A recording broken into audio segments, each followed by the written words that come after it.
Bungalow number 17। ये कहानी 3 दोस्तों की है जिनका नाम विक्रम, सुनील और जॉन होता है, जो बम्बई शहर में नौकरी करने के लिए आते हैं। तीनों बचपन के दोस्त कुछ कर दिखाने का सपना लिए इस भीड़ भाड़ वाली जगह में अपना मुकाम पाने के लिए दर दर भटकते हैं। उन्हें कोई भी रास्ता नजर नहीं आता।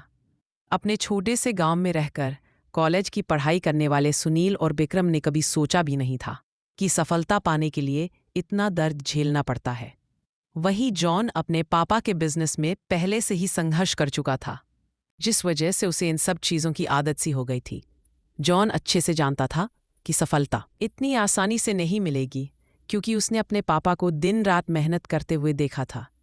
तभी तीनों को सुबह से भटकते भटकते शाम हो जाती है, लेकिन न कोई नौकरी और न ही कोई रहने का ठिकाना उनके हाथ लगता। तीनों मायूस होकर एक छोटे से होटल में खाना खाते हैं। दरअसल उनके पास कोई खास पैसे भी नहीं होते। वह तो सिर्फ अपनी 1-2 दिन की व्यवस्था बनाकर निकले थे। उन्हें लगा था कि आते ही उनके साथ कोई चमत्कार होगा और उनको नौकरी मिल जाएगी। तीनों एक बिल्डिंग के पास पहुंच जाते हैं। कुछ देर बाद सभी बिल्डिंग के गेट के पास बैठ जाते हैं। 1-2 घंटा बैठे हुए गुजर जाते हैं।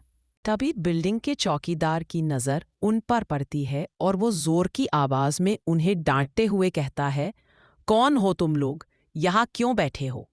तीनों अजनबी, शहर में किसी को पहचानते नहीं और न ही उनका कोई ठिकाना है। तीनों अपनी जगह पर जल्दी खड़े हो जाते हैं और अपनी बात चौकीदार को बताते हैं। चौकीदार को तीनों की हालत देखकर उन पर तरस आता है। उसे एहसास होता है कि कुछ सालों पहले ऐसे ही वह काम मांगने आया था। तब किसी ने उसे सहारा दिया था और आज कम से कम वह इतने बड़े शहर में छोटे से काम के साथ जीवन यापन कर पा रहा है। जॉन उन तीनों में थोड़ा समझदार होता है। वह चौकीदार से कहीं रहने की जुगाड़ की बात कहता है, क्योंकि उसे पता है कि अभी उनकी हालत किराया देने की नहीं है, तो उन्हें कोई किराया से कमरा क्यों देगा। अभी चौकीदार अपने एक दोस्त से फ़ोन पर बात करता है, जो वहीं से कुछ ही दूर बंगला नंबर 17 में साफ सफाई का काम करता है। चौकीदार अपने दोस्त को सारी बात बताता है। तभी उसका दोस्त कहता है कि मेरे साहब तो अपने परिवार के साथ 2 महीनों के लिए बाहर गए हैं।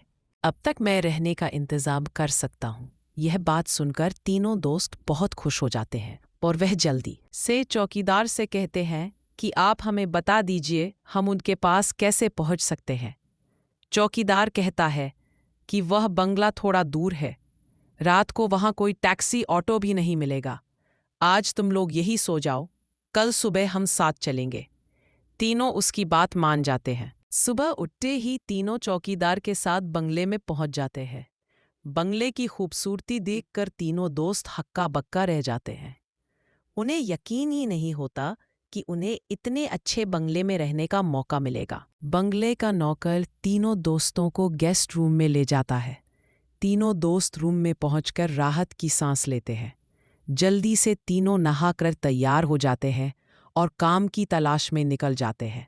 अब रहने का तो ठिकाना लग चुका था, तलाश थी केवल अच्छे काम की, जिससे उनका गुजारा चल सके। लेकिन आज भी उनके साथ वही होता है। सुबह से शाम हो जाती है, लेकिन तीनों हताश होकर वापस अपने स्थान आ जाते हैं। नौकर तीनों के लिए खाने का इंतजाम करके रखता है, जिससे उन्हें बहुत ही राहत मिलती है। आज तीनों दोस्तों के लिए बंगले की पहली रात होती है। रात को 12 बजते ही अचानक विक्रम की नींद खुल जाती है और वह अपने आप को बंगले के तहखाने में पाता है, जहां पुराना सामान इकट्ठा करके रखा हुआ था। उसे समझ में नहीं आता कि वह यहाँ कैसे पहुंचा। तभी वह घबराहट में अपने दोस्तों को आवाज लगाता है, लेकिन किसी को कुछ सुनाई नहीं देता। तभी उसके कानों में सब कुछ सुनाई देना बंद हो जाता है और सिर्फ एक औरत के रोने की आवाज जाती है। विक्रम चिल्लाकर पूछता है, कहाँ हो तुम, क्यों रो रही हो? अगले ही पल विक्रम अपने बिस्तर में होता है। वह डर के कारण पसीने से लथपथ हो जाता है। वह अपने दोस्तों को जगाता है। सुनील और जॉन दोनों उसकी बात का मजाक उड़ाते हैं और कहते हैं, तुमने कोई सपना देखा होगा, इस बंगले में तो हमारे अलावा कोई भी नहीं है। और विक्रम भी अपने दोस्तों की बात का यकीन करके इस घटना को बुरा सपना समझकर नज़रअंदाज करके सो जाता है।